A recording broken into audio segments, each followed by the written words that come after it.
Здравейте, хора! Днеска искам да обясня за моят телескоп. Това, че съм да извадя лупа. Вижте лупата. Не мога да повярвам. Ама сега разбрах, че тази по-голямата е по-силна. Ето вижте.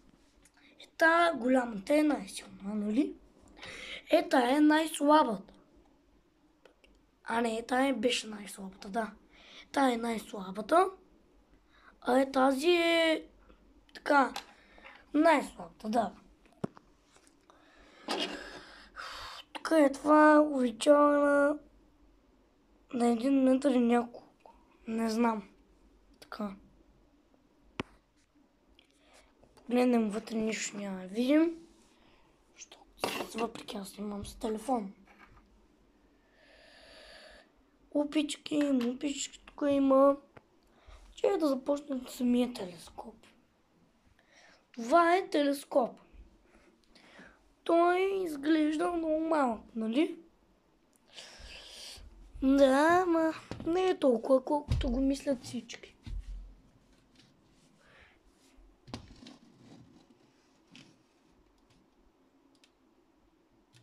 Оп.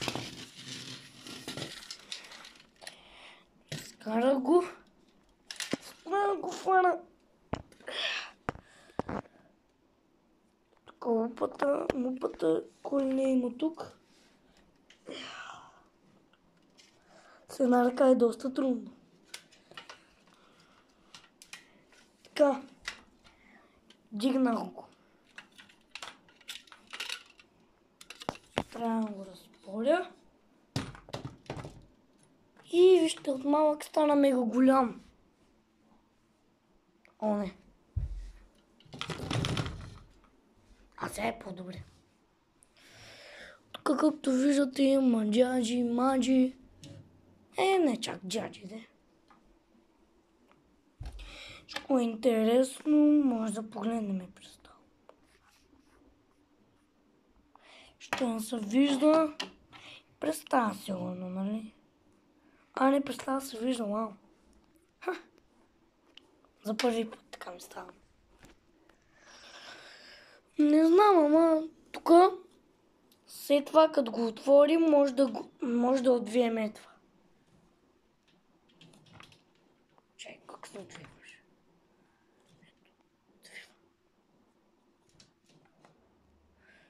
Чето малко трябва да стана за малко телефона.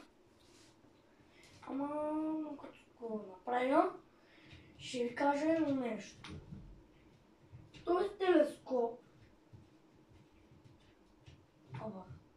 не стана. Това не се отвия, сори. А този телескоп, преди, като го купихме, буквално струваше 115 лева. Пак сега, това как го видиш и там, как се казваше в интернет, той сега струва, колко беше? 160 лева, защото има буквално цяла кутийка с лупи. Това е там, деца нагласям луната, тук гледам. Малко е червено отвътре.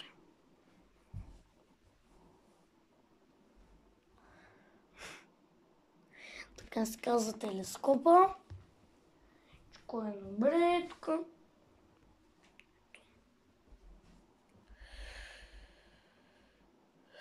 Тук също и може да се отвива.